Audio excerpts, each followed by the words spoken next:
Hello and welcome to another episode of the Video Marketing Toolkit. I'm your host, Dan Dennis, and this is the podcast where we talk to business owners and experts from different industries. We pick their brains for all things business, marketing and video. I learn a lot from these chats, so I know it will be valuable for you guys listening. In today's episode, I'm joined by somebody who supports entrepreneurs and helps business owners to scale. He's recently hit 100,000 subscribers on YouTube and has been awarded his silver YouTube plaque. It's so exciting. And he's been creating videos and podcasts to launch his new support program, Vision to Venture. Welcome to the studio, Neil Betts.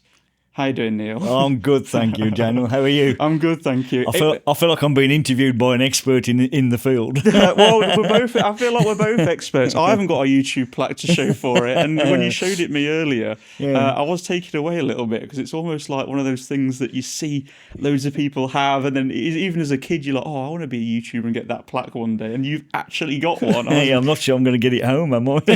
No, in fact, it might have already gone missing, I think. Having that win-win-win mindset and sort of like that structure is perfect for podcasting, and why a lot of businesses should really start looking more into podcasting anyway, because it helps you out, it helps the guest out, it helps your community out, and if that sort of synergy, if you can keep on replicating that over and over again, you are going to start to build something really great. And look at the value you can create for everybody.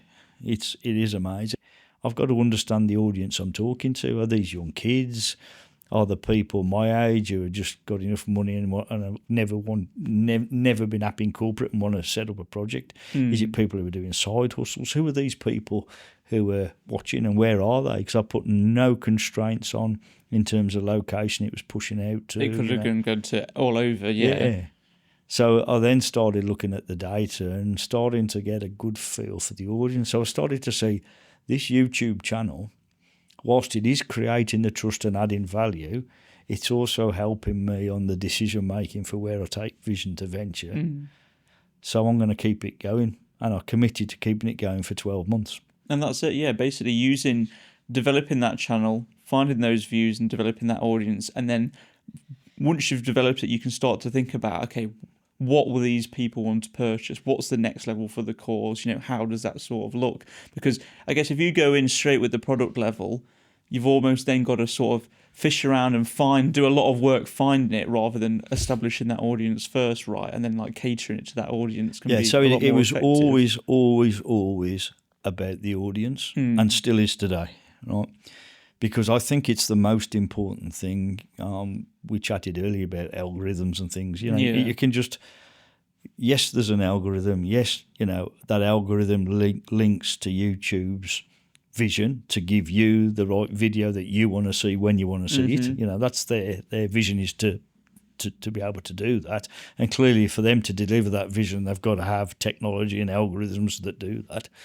But for me, it was all about, I want to make sure I'm talking to the right audience, making sure that they're getting value out of it, and making sure I understand who's looking to help me position the course in the future.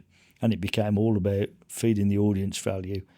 And there's a lot of tricks and tips, and I've learned a lot about YouTube, and still even this week, I've had a bit of a aha moment about some stuff. It's always a learning curve. There's always new things to explore, definitely. Yeah, and today, I'm able to subscribe to other tools that help me, and some of their research and analytics has really helped me think about where I'm, like vidIQ, for example.